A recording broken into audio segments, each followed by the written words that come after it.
Wales's record goalscorer, Helen Ward, has been around the game for a while now.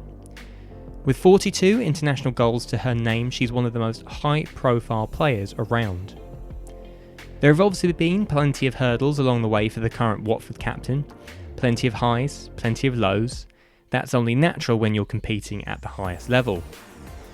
But as she mentions in this podcast, there's one thing that stands out as the biggest challenge of them all. Motherhood. Ward has 2 children, Emily and Charlie, who are rightly her first priority along with the rest of her family. But that doesn't stop with the feelings of guilt you get as a mum, particularly when a club and an international football career can often see you away from home for long periods at a time. This is the Women's Football Diary with Helen Ward.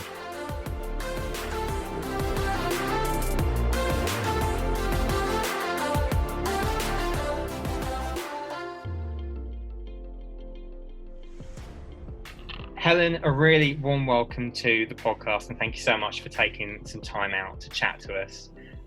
First off, how are things at the moment, considering your most recent tweet as we record said that you felt your body had been run over 19 times? It's not feeling as bad as it was last night, actually, which is a bit strange. But yeah, first pre-season game, and obviously first proper game in months and months after what's been going on. So yeah, not feeling too bad considering, but it was a tough one in that heat yesterday. Yeah, definitely. But even though it was so tough, it must have been good to actually get back out there after so long without it.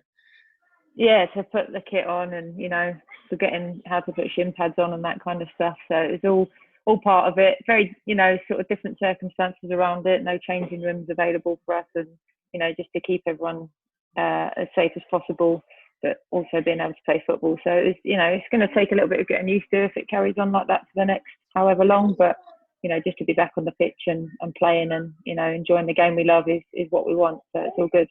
Yeah, exactly. And did that sort of, with everything that's going on at the moment, has that different routine? You say it's going to take some getting used to, but do you think that will affect anything in terms of actual on-pitch performance, or because you've been so used to doing the same thing for so many years? Yeah, I don't think so. I think because first and foremost, it's the same for everyone. You're not turning up to a game and one team's allowed in a changing room and the other's not. It's the same for everyone, and it's I don't really like the phrase, but this new normal that everyone keeps talking about. Hopefully, it doesn't stay normal forever.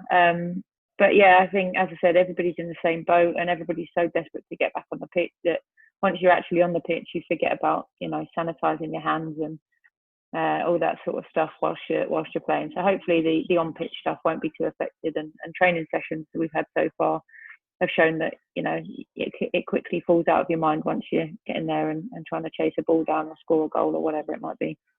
Yeah, exactly. And likewise, I've lost count of the amount of times I've heard the phrase "new normal" over the last while. On that note, then, and through lockdown and through the whole period that was so bizarre for pretty much all of us, and having to stay home, how were things mentally? Particularly, I'm thinking of the hints and tips that you and a number of other Welsh players put out during the height of lockdown, really, and everything that kind of culminated with the end of the season and this weird world that we're living in.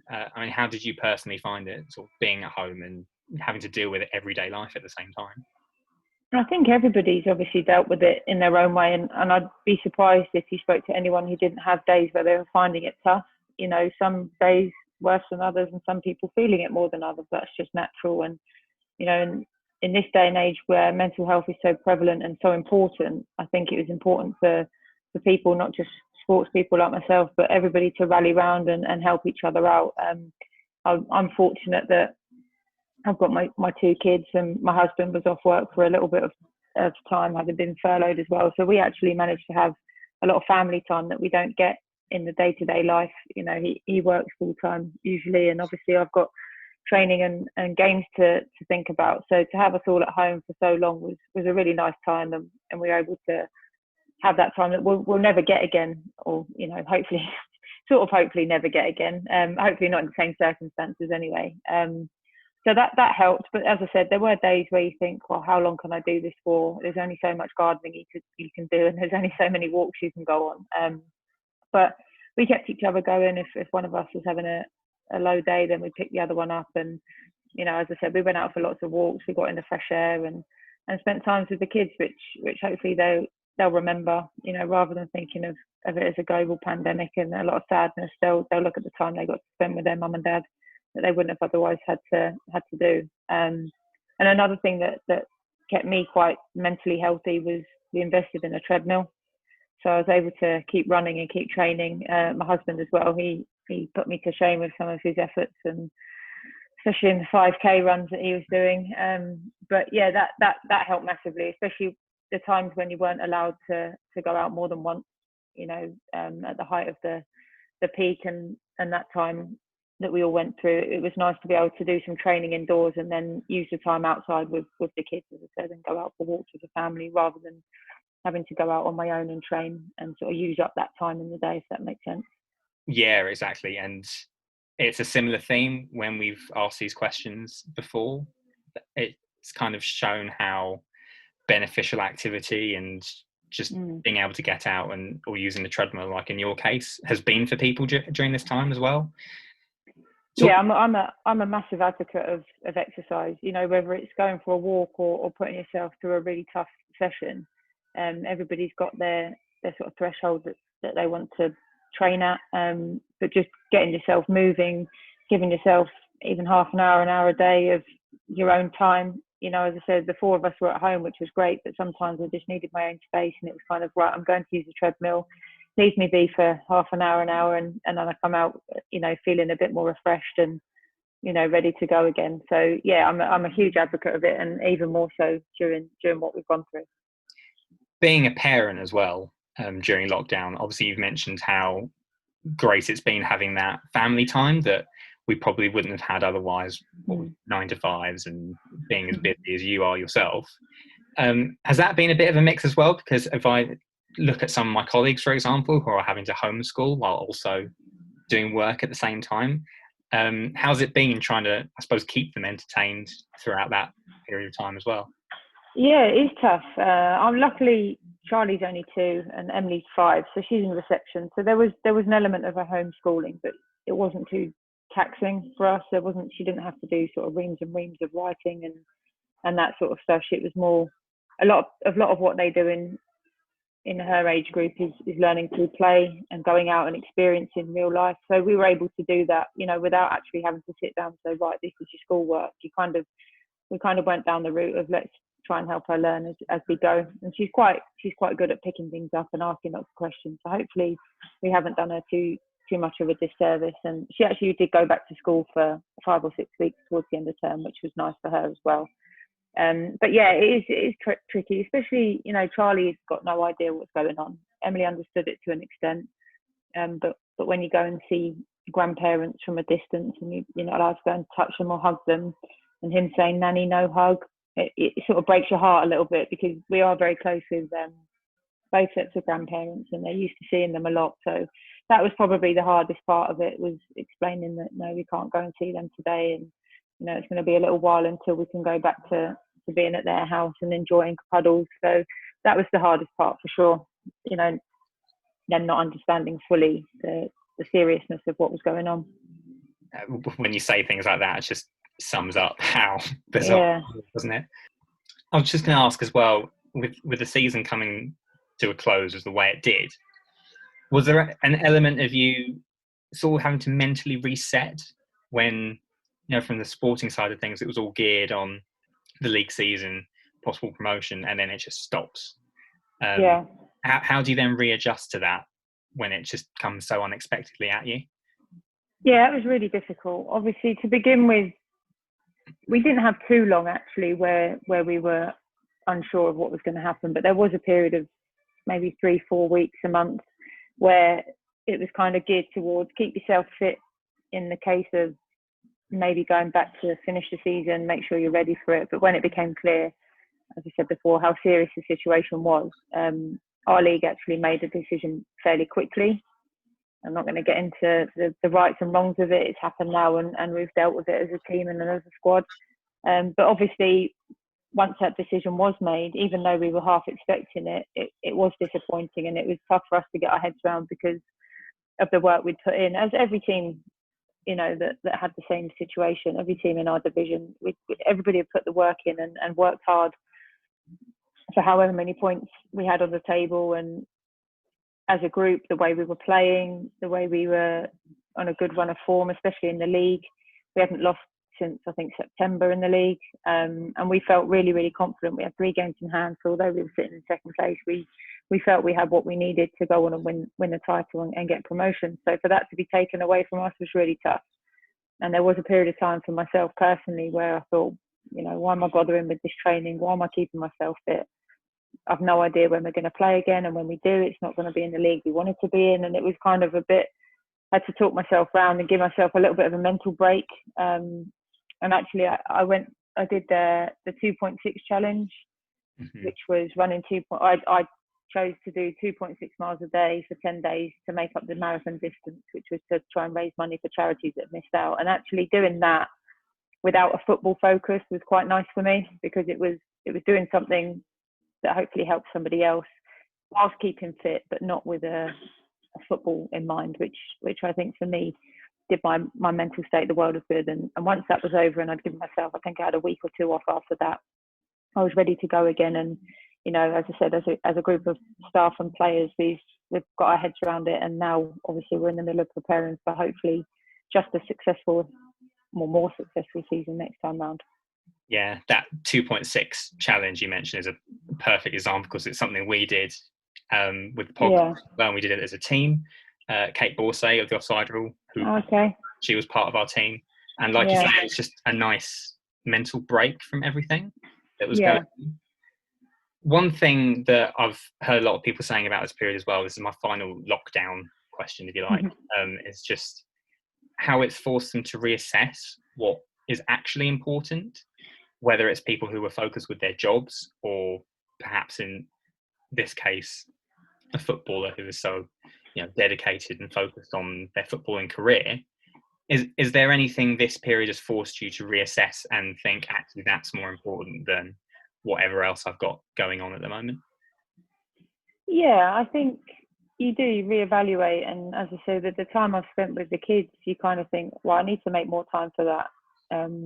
It's all very well and good being busy and doing my own thing. And, that's not to say that I'm going to be any less dedicated to football, but perhaps other things that there's not many things that I do that I don't involve the kids, but I thought about, we need to make more time as a family, with my husband as well, and just doing things together. We really enjoyed doing it, and you realise you don't do it enough. So when we're able to, and when we find the time, rather than just sort of sitting around not doing a lot, we're going to make the effort to go out and make the most of nice weather, or local parks. And we've just bought a puppy, so we're going to have to get ourselves out and about even more so now. But yeah, that was the main thing. And then I suppose material things, but what you spend your money on, we've had to be a bit more careful because of, as I said, my husband was furloughed and I wasn't bringing in extra money for international games and things like that, which I don't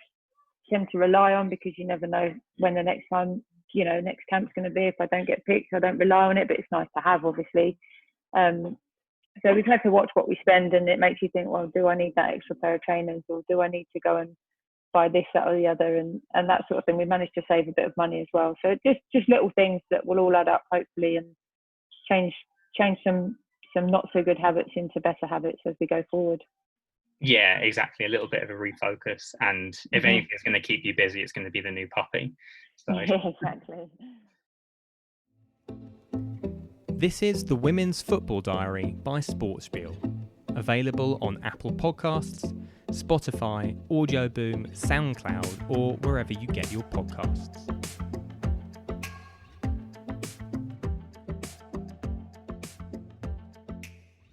Moving on then to sort of my second part, which is essentially football and your career thus far. I'm going to start off with a very big and complex question, which is, how important is football to you? Yeah, it is a big question. You're right. It's massive. It has been a massive part of my life since I was 7 or 8 years old. Whether it's watching it, playing it, just everything about it. It means a lot. I think, I've talked a lot about mental health, and for me, it's taught me a lot of things about myself, about other people, about how to handle yourself in certain situations, how to deal with rejection and loss, as well as how to handle yourself when you've won something. It's all very well being great at something and winning, but do you handle yourself in the right way? Are you professional? Are you the right kind of person? Or are you going to be someone that rubs everybody else's face in it? And it's taught me how to deal with that sort of stuff. It's made lots of friends. I met my husband through football, so it changed my life essentially. I always thought once I had children, I was going to be one of those people who said, not a chance, I'm going to go back, no way, can't put myself through that. And then once I found out I was pregnant with Emily, my first, I knew straight away that I had to get back on the pitch, because it had been taken away from me and I wasn't ready to give it up. So I worked very hard, and again came back from that, said never doing that again. But I've got a tendency to go back on things like that. So yeah, I've come back twice, and I'm very glad I have. And I think, or I hope, that when the time it comes to give it up, I'm going to know it's the right time. And then once I stop enjoying it, once I stop appreciating what football gives to me, then I'll know that it's time to give it up. But it's hopefully not coming too soon. And yeah, it's my chance to be me. It's what I've known, as I said, since I was a kid, and it's I'd like to think it's what I do best, and I've managed to be quite successful at it. So yeah, it's been a massive part of my life, and something that I'm sure I'll be involved in some way for a long, long time yet, even beyond the playing days, hopefully. Never say never. I think it's a big lesson.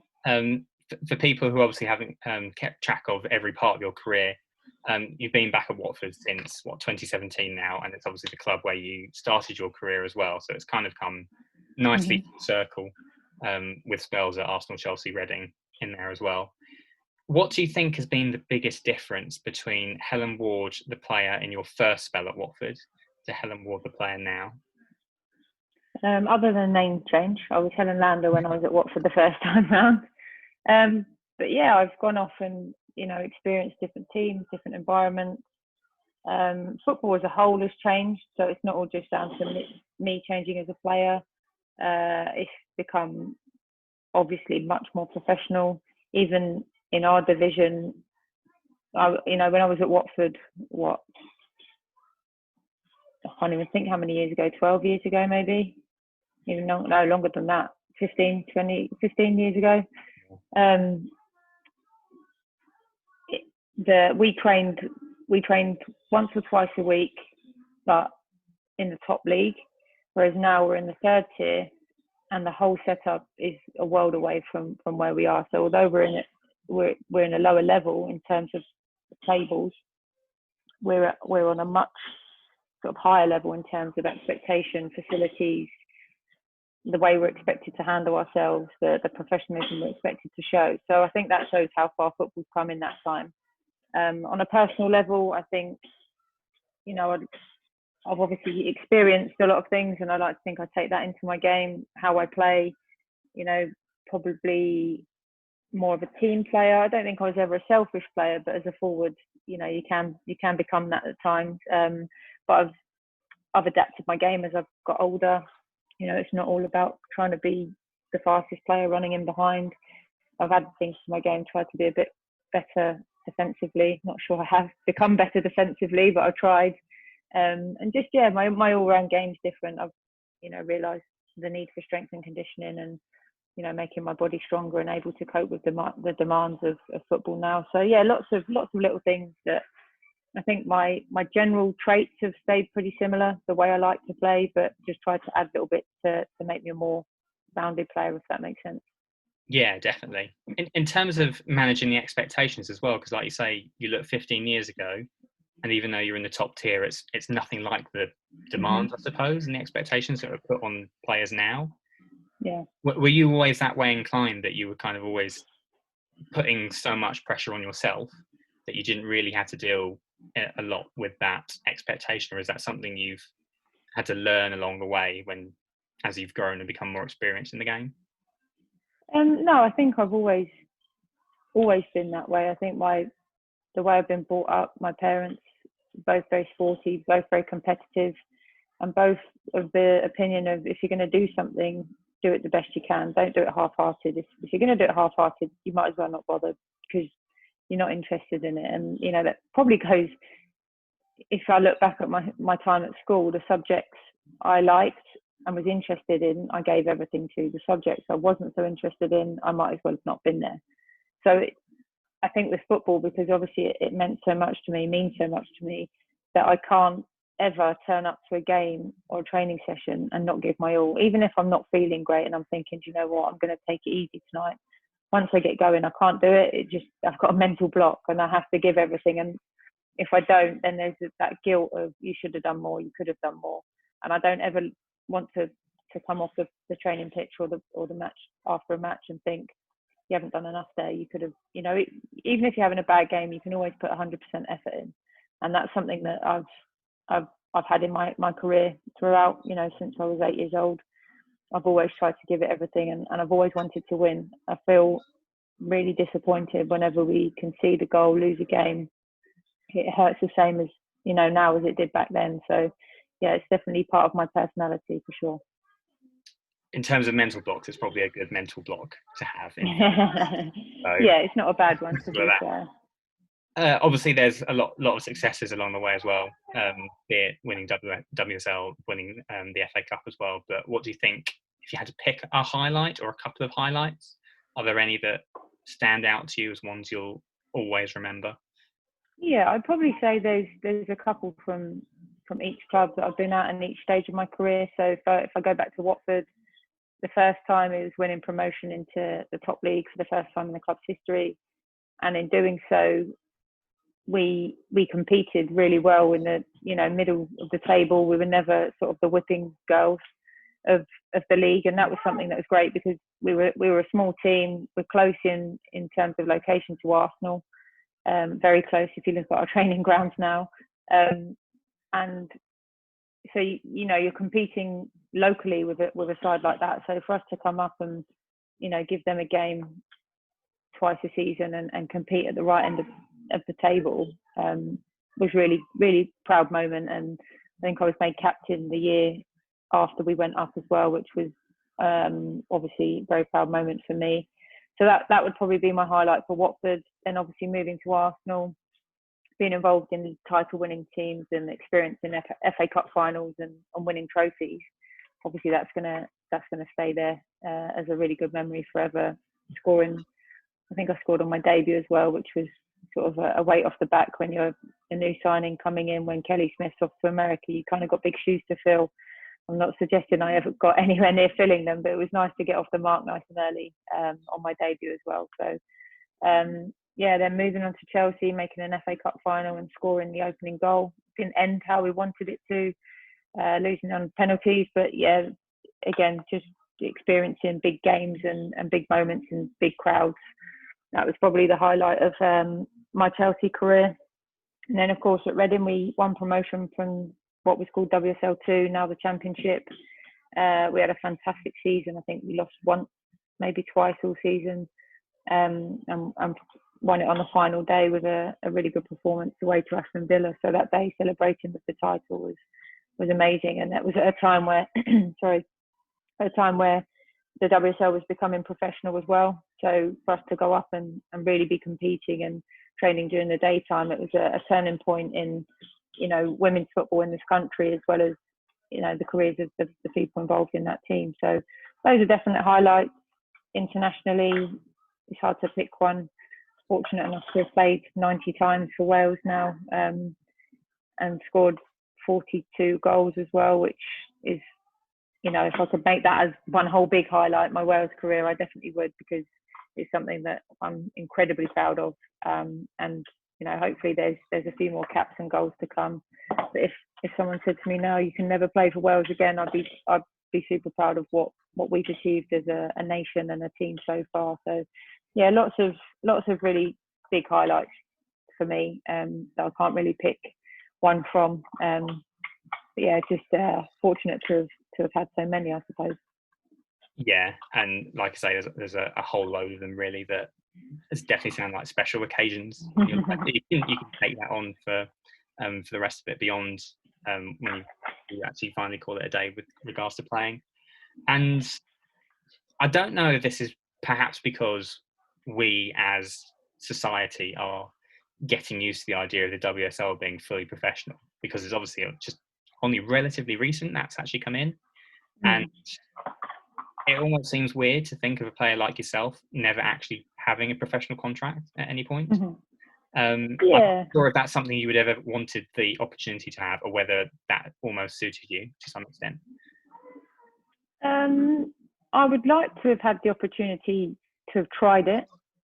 Whether it suited me or not, I don't know. I mean, when Reading went up, and I was offered a part-time deal, I didn't actually miss out on too much of what the rest of the group, the professional players, if you like, were doing. I think it ended up being 2 gym sessions a week, which I would catch up on my own time anyway. But in terms of on-pitch training sessions, I was pretty much there the whole time. So to have not been given the chance to try is probably the most disappointing thing. At the same time, I do have my family, which are my priority and always will be. So it may have been the case that I couldn't have done it and I couldn't have committed to what is needed now as a professional footballer. But, you know, it might not be in a contract. I've said before, I'd like to think that I've been as professional as I can be in terms of looking after myself, and just because I might not be getting paid to do the extra training session, I'll still go out and do it on my own, whether it's in the gym, you know, or down the park. I'd like to think I conduct myself in as professional a manner as I can, without, you know, necessarily being called a professional footballer.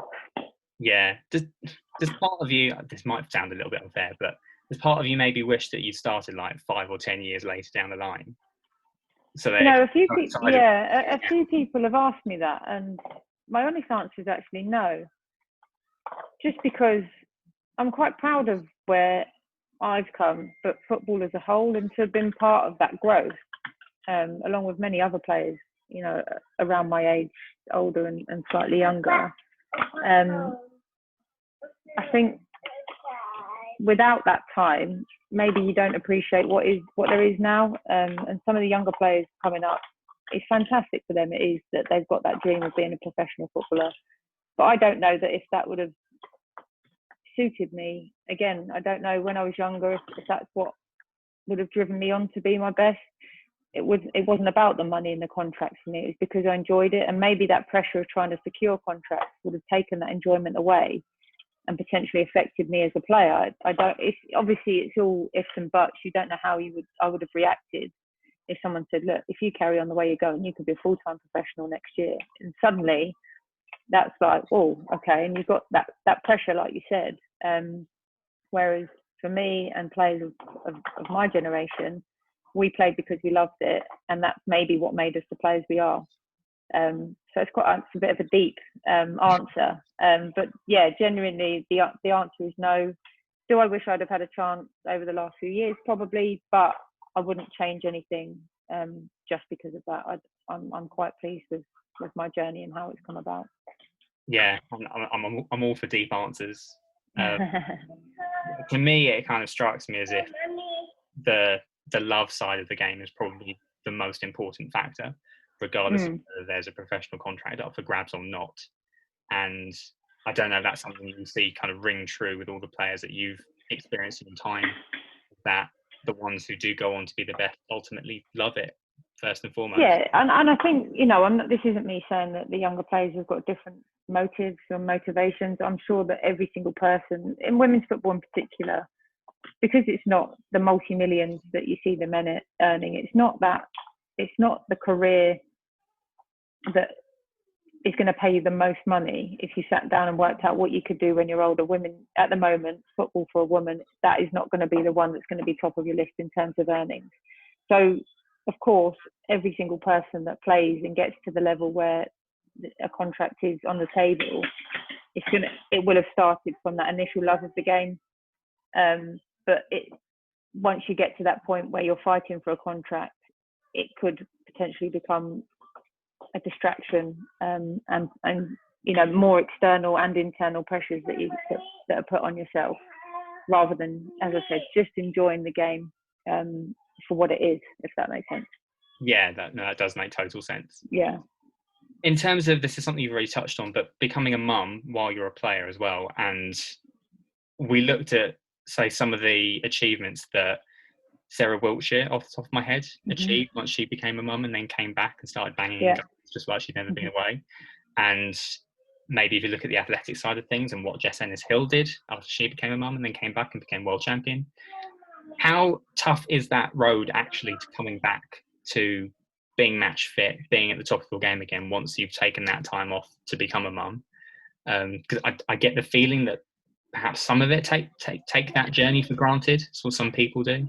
Yeah, I think until you experience it, you don't appreciate the strength of a human body and the resilience of it.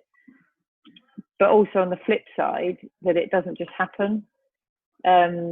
Once you set your mind to it and you decide, right, I need to get myself in shape, I need to get fit, and I need to make myself in the best condition I can be to compete in whatever sport it might be, then there's a lot of work that needs to be done. And like you said, some people might think it just happens. But at the same time, you do doubt yourself and you think, no, it's not possible. There's no way I can go from how I feel now to how I felt pre-children.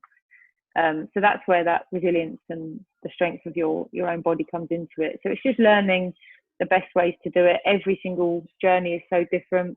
People, women have such different experiences, both through pregnancy, childbirth and beyond, that you can't treat everybody the same. And what might have worked for Sarah may not have worked for me, and vice versa. And, anybody else that has done the same thing. It's so hard to compare. But again, I'm at the risk of contradicting myself. It's still also really nice to have those role models to look up to and think, do you know what, if she can do it, then I'm going to give it a good go myself. And there's more and more women doing it now. There's more and more women, especially in football, not necessarily in the top league at the moment, but certainly lower down. There's so many mothers playing, and it's amazing to see. You sort of give each other, you might not know them, but you give that sort of acknowledgement. It's like when you see two bus drivers drive past each other and they give each other a little wave. It's a little bit like that, and you think, I know what you've been through, so fair play. And it's quite a nice little community without being a community. You feel each other and you appreciate what you've done, and that's really, really good to have. As I said, you didn't really have that too much when I was growing up, which is probably why I had the mentality of, once I have children, I'm not going to come back, because I probably thought, well, not many people do it, so how am I going to do it? But now, as I said, there's more and more of us that have, and hopefully we're sort of paving the way for younger women to think, you know what, I don't have to give up my football career if I want to have a family. They can come hand in hand. Yeah, it's almost like that little unofficial club that you're talking about, almost showing that you have that choice if you do want that choice. Yeah, definitely.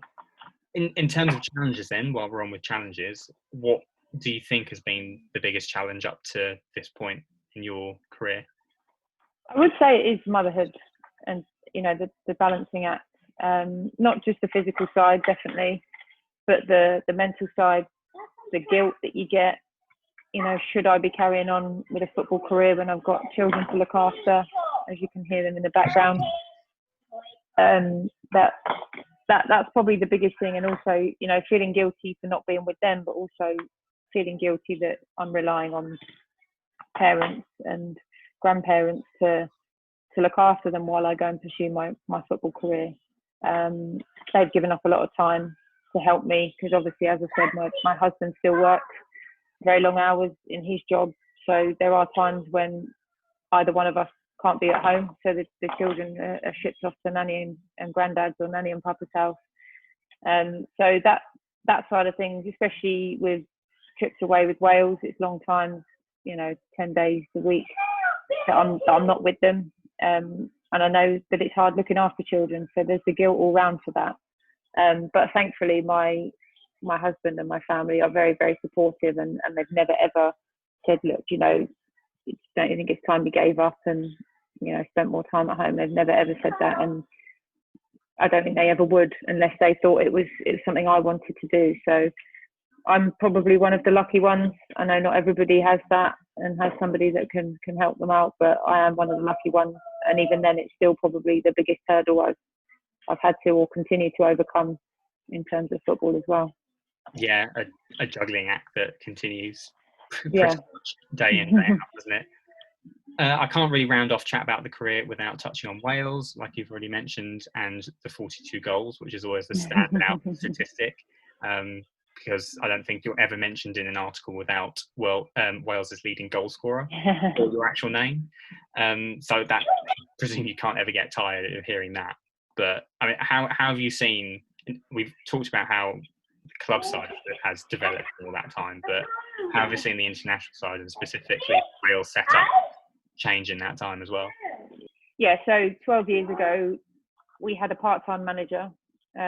He had another job, I think, working for Swansea as a goalkeeper coach, and it was, I don't want to say amateur because it's not the right word, because as players and staff, we never acted as if we were amateur. But there was that case of, you know, we were there, but we weren't really appreciated, maybe, in the way that we felt international footballers should be. My debut against Luxembourg in a small little hotel. Thankfully, I managed to score on my debut, which I think set me up nicely for the rest of my Wales career. But each year you saw it change in how the FAW got behind us, the coaching staff and other backroom staff we had in place, always trying to improve. But it was probably the appointment of Jarmo Matikainen in 2013, I think it was, or 12, where he came in and it was a full-time role. He was in charge of the under-17s and 19s and the senior team. And it meant that he could dedicate everything he had into developing women's football in Wales, for Wales. And that was the turning point where we had suddenly strength and conditioning people on site. We had full-time member of staff. We had full-time coaches that could plan and prepare for every detail and everything we needed. It wasn't just something they did in their spare time and had to get time off work for. And with that, you saw the change in mentality. You saw the change in, as I said, the detail of sessions, the game plans, and everything just went from there. And he took us higher than we'd been. We were, you know, competing at the right end of qualifying tables. Never quite got to the point where we looked like qualifying, but we were very close. And he left it in a really good place when he decided to walk away. And then Jane has come in, Jane Ludlow. Obviously, her playing career speaks for itself. She's a born winner, very passionate Welsh woman, and that level of detail has gone up tenfold again. She's picked up from where Jarmo left us and then said, right, we've nailed that part of it. Now we go and develop the next part of it. And, you know, you've seen in the last few years that's come to fruition with competing until the last game of the campaign. We hadn't conceded a goal. We hadn't lost a game. Obviously, it didn't end how we wanted it to against England, but to come that close, we were bringing in crowds that we'd never seen before. We were getting support on social media. We were out there as a team to be proud of for Wales, and hopefully over the next couple of years we can continue that and get ourselves into the Euros.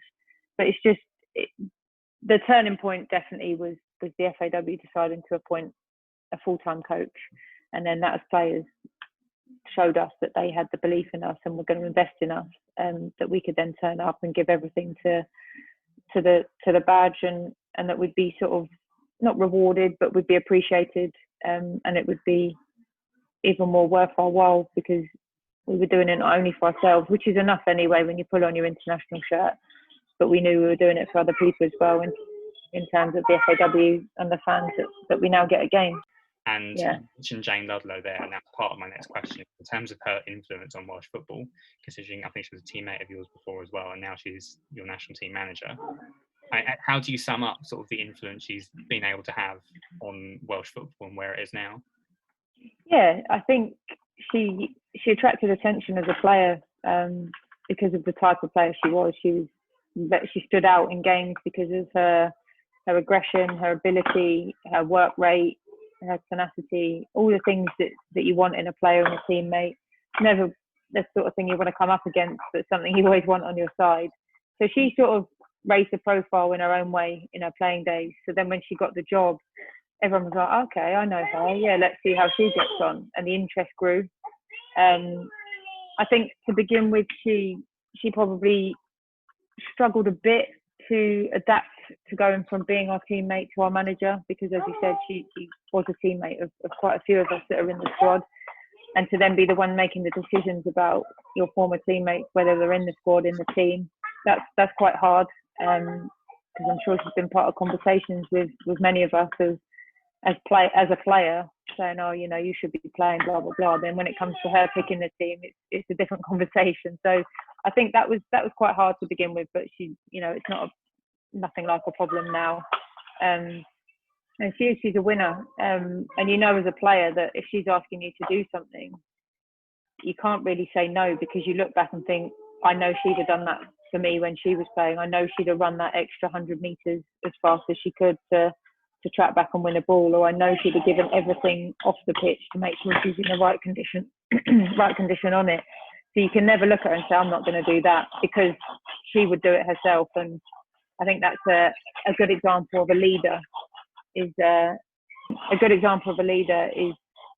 never ask something of someone that you're not willing to do yourself. And I'm sure that she's very much of that opinion. And that, as I said, there's not much she wouldn't do for her team to win a game.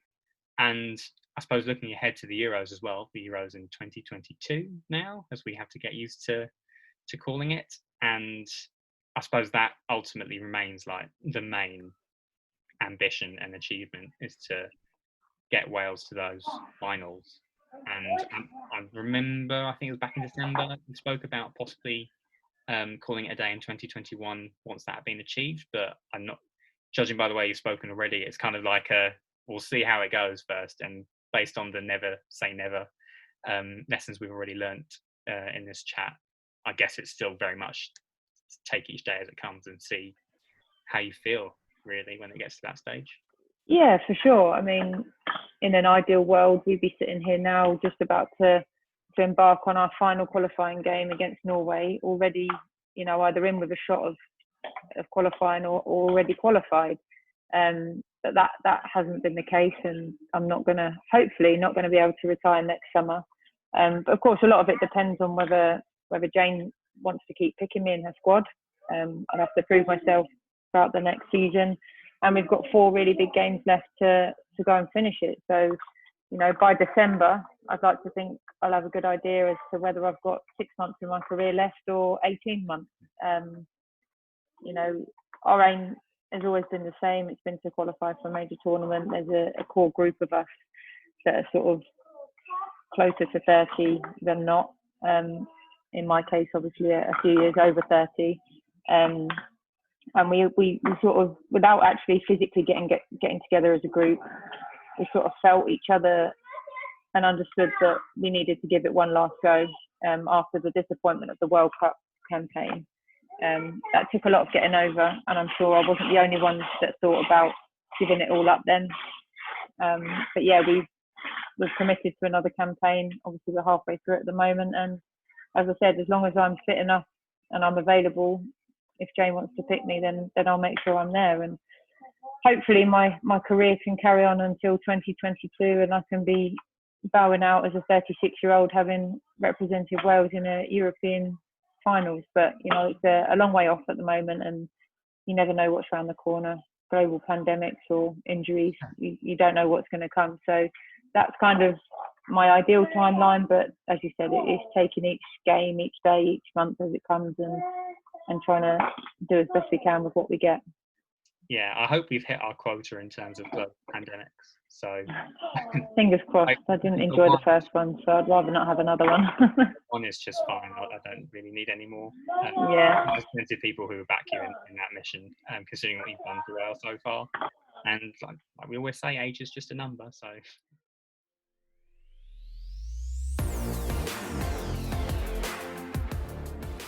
Make sure you follow Sportspiel on social media. Search for @sportspielpod on Twitter, Facebook and on Instagram.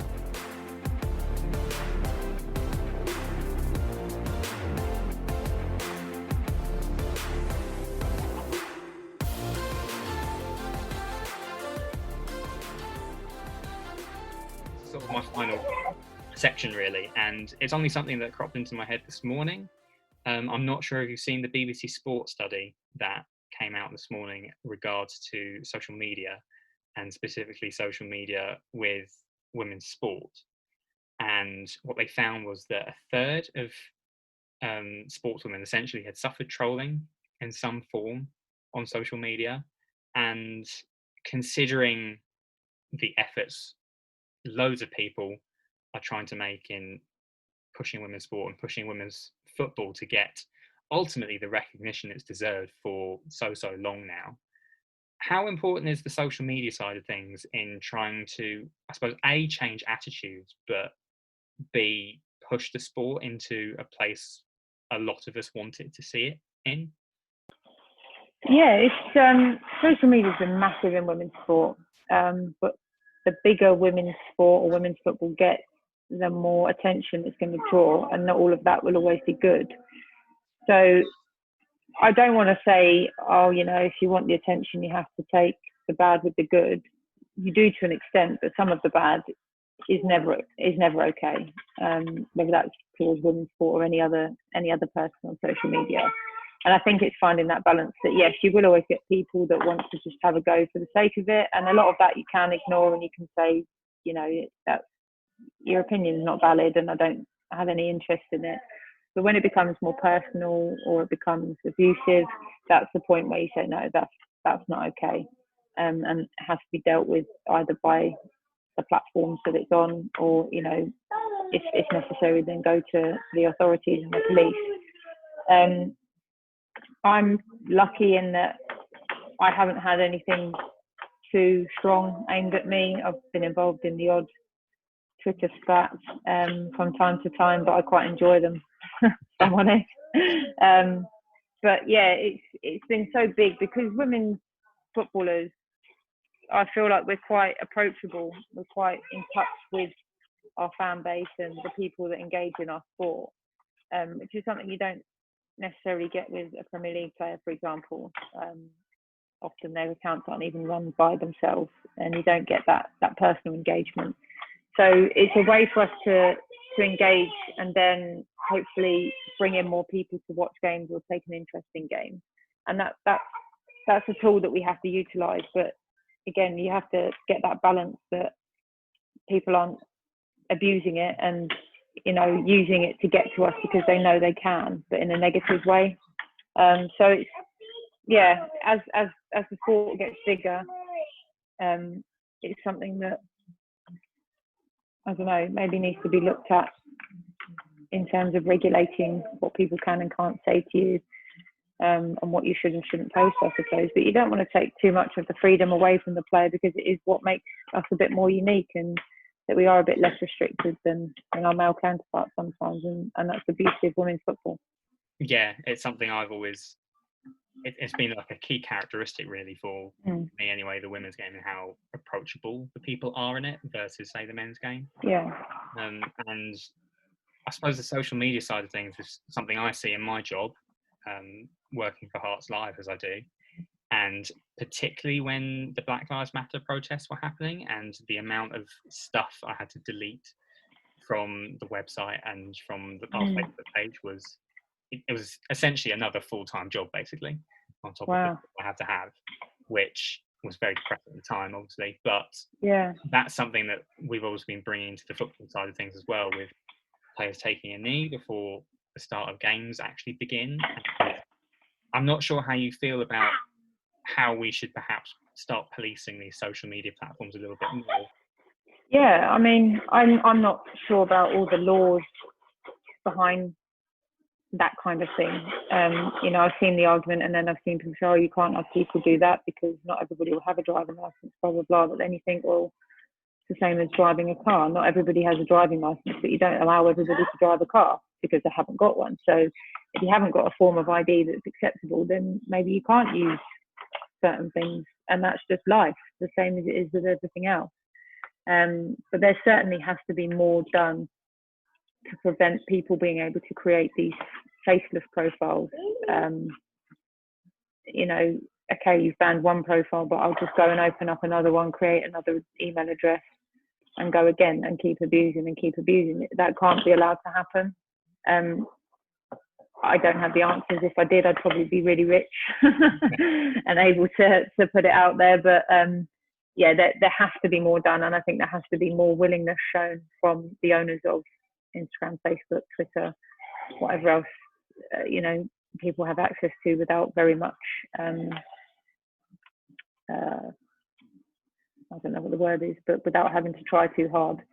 There needs to be shown to be more of a united front from social media, definitely, to stop these things happening. Yeah. From that same study that came out this morning, this was probably the statistic that shocked me the most, whether shocked is the right word to say, but 78% of sportswomen in that survey said they were conscious about their body image. And that's something I don't think we've perhaps talked about widely enough. Perhaps the pressure that sportswomen have to look a certain way, which is probably something that a lot of people, whether they're in sport or not, have that pressure on them with Instagram and things like that. And whether that's something you see in society or have seen other people experience or yourself. Yeah, I actually had a conversation the other day with a friend. I saw something to do with a contract. I don't know who it was. It was in the men's game. But I was reading an article and there was something in a contract about having a wage decrease if they put on a certain amount of weight. And I said to my friend, imagine if that came into women's football, it would be carnage, because already I've seen all through my career, from when I was young to now, the pressure that not only players put on themselves, but clubs, international federations put on players to look a certain way or be under a certain weight.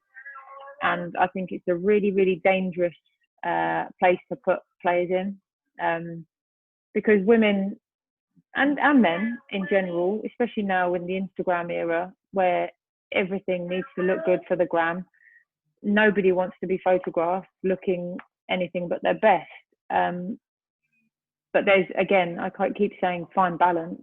I don't want to put a picture up where I don't look great, but I'm not obsessed with it. And if I don't look perfect, but I still like the picture, then I'm going to put it up. But some people aren't comfortable enough with that and will put themselves under too much pressure or do too much training, overtrain, undereat, because of that feeling of, well, I can't have someone take a picture of me looking, you know, anything but slim and toned, because what kind of comments am I going to get? What kind of abuse am I going to get? And that's not a healthy place to be in.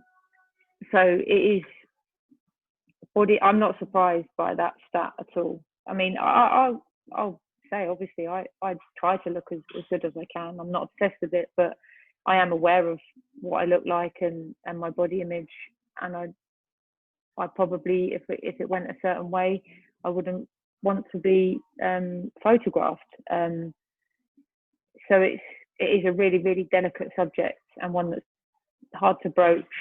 If you're a coach or a manager, you have to be really careful of how you speak to players, again, particularly females, in how you word things, how you make a person feel, because it's not simply a case of saying you need to lose a bit of weight to be a better footballer. It suddenly becomes a mental battle, and I'm not good enough, I don't look good enough, so therefore I can't play good enough, sort of thing. So it's a really intense subject, and again, something that needs to be really, really carefully monitored. And if contracts, I don't know how true that article was that I read, but if there are those sorts of conditions or clauses in contracts, I think it's a very risky game to play. Is that pressure in there or in the game now to, I don't know if there's sort of this idealistic perception of a way like a women's footballer has to look within women's football, if that makes sense. And whether that external pressure perhaps adds on players, and that's maybe going under the radar to some extent. Yeah, I mean, if you ask me to describe, or anyone else to describe a female footballer, you'd probably get a very similar answer. A high ponytail, possibly some makeup on, slender physique, you wear your shorts in a certain way, you have a nice fitted shirt. So yeah, I suppose it does go under the radar, and subconsciously as players ourselves, we probably do look at each other and say, oh yeah, that's what I should look like. Whereas you don't get that obviously with men's football at all, really, or men's sport. But women are supposed to look a certain way, but not be too strong, not be too bulky, because then you look manly. But you can't look too feminine, because then you don't look like you can play football, because you look too girly. So it's a real balance of trying to get it right in other people's eyes. Again, fortunately for me, I'm at an age and a stage in my career where I just need to be comfortable. I'd rather be comfortable playing football than worrying about how short my shorts are or how tight my shirt is. So yeah, it's a tough one, and it's one of the many pressures that players have coming into the game now. Yeah, exactly. And I suppose this kind of comes into general role model conversations. It's something particularly we see in studies with regards to school kids, particularly young girls, when they do look at Instagram, like we've just been talking about, and it kind of reinforces the message that you have to look this certain way. And any other option for some reason seems to be a negative, when you can look at men's football and you can see someone, say, as diminutive as like David Silva doing well, but then you've also got someone like Adebayo Akinfenwa, who is incredibly built, but for some reason both of those are acceptable. They're okay, yeah. But for some reason, when you look at not just women's football, but probably women's society, women's sport in general, that intense level of critiquing always seems to be there. And whether it's a case of we need more women's sport role models to kind of not necessarily speak out about it, but at least showcase their talents regardless of how they look, and show that, you know, it's no correlation to how talented you are, the way you look. Yeah, and I think not just people out in the public eye, but, you know, if a kid comes to Watford now, if they were to say something to me about, oh, I need to lose a bit of weight, my answer would be, can you run? Can you kick a ball? Are you talented? If your answer is to all of them a yes, I don't really care what you look like. If you can get about the pitch at an acceptable level in terms of physical conditioning, it doesn't matter to me whether you're a size 10 or a size 14. If you can do your job, everybody's bodies are built differently for a reason. It's how your body handles you. So I think it's important that you have people within your circle that will be able to talk to you like that, not just people that you know may look up to or see in the public eye. That's, of course, that's really important. But having people around you of the same mindset to be able to talk to on a one-to-one, you know, on a level, rather than someone that you're aspiring to be like. If someone talks to you on a level, then that might even hit home even more. So I think as a society, we have more responsibility to sort of put those positive messages forward, as well as, you know, the influencers of the world, which they have their role to play. But if you ask me if I'm going to believe someone that is potentially making money from putting themselves on Instagram to someone that I play in a team with week in, week out, I'm going to trust the person I play in a team with, you know. So I think, yeah, there's responsibility on everyone's shoulders to deal with those sorts of issues. Yeah, agreed, 100%. It's something I've seen quite a few times in my job, but perhaps in terms of the sports side of things, I hadn't seen a stat quite as striking as that, as what I did this morning. In terms of then kind of bearing all that in mind and the role women's football can play, how do you assess the state really of women's football right now, considering everything pandemic and the fact that we've got men's clubs who are at risk of going under, some already have, and ultimately that threat is there in the women's game as well. So how do we not leave it behind, really, in terms of trying to protect the game? Yeah, it's going to be tricky. I just don't want women's teams to be the first port of money saving exercises for the bigger clubs. You know, I don't want the women's team to be the expendable thing that clubs look at when they're trying to potentially restructure or rebudget what they have. I don't want it to be a case of, right, let's get rid of them first and foremost. They don't matter. Hopefully that's not going to be the case. Women's football's come from a place of darkness and has shown up in a really, really good light in recent years.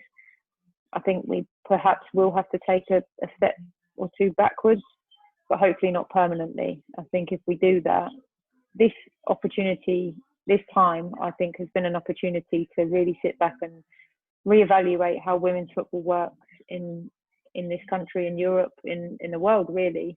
So I hope it's been used in that way, to then, as I said, take that step or two back, but to then really fly forward within the next few years to an even higher place than it is now.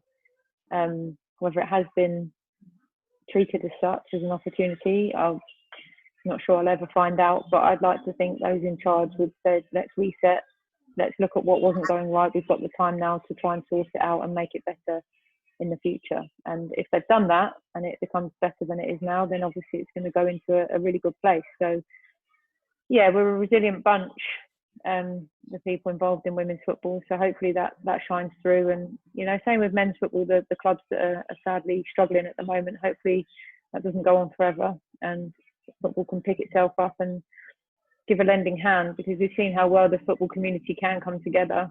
It's needed now more than ever. Every part of the game is going to need it. So hopefully that can happen.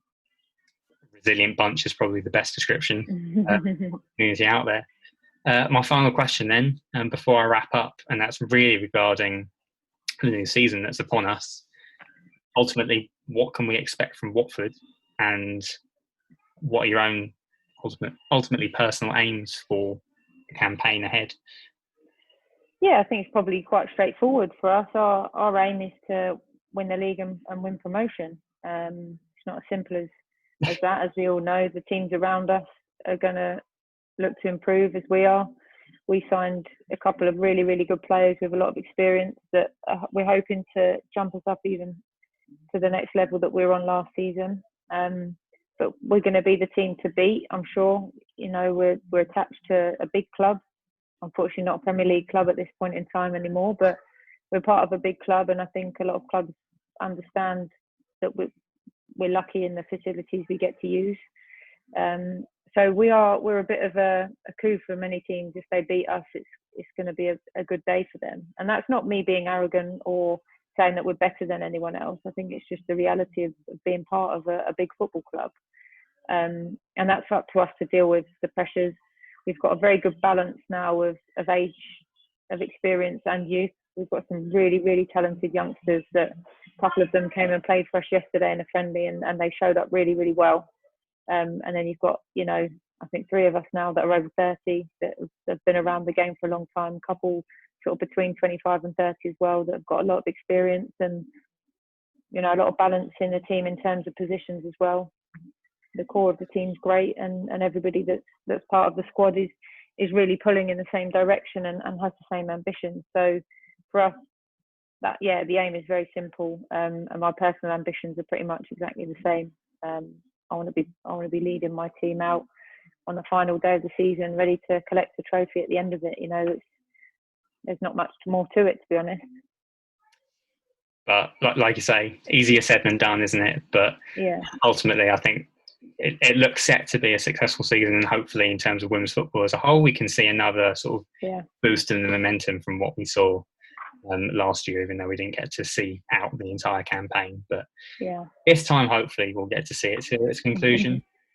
With that, then, I'm going to round off this particular episode of the podcast and say, again, thank you so much for coming on, Helen.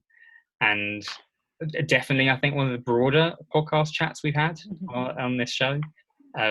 But very worthwhile conversations that I think need to be had.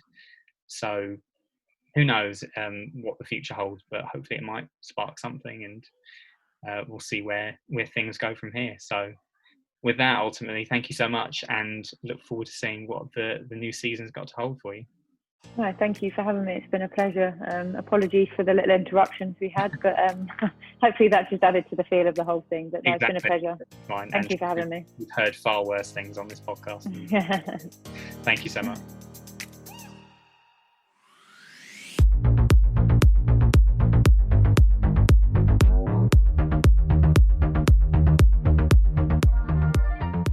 The Women's Football Diary is brought to you by Sportspiel. You can join the conversation and spread the word using hashtag Women's Football Diary now on social media. You can follow Sportspiel on Twitter, Facebook and on Instagram using the handle @sportspielpod, and visit our website, which is sportspielonline.com.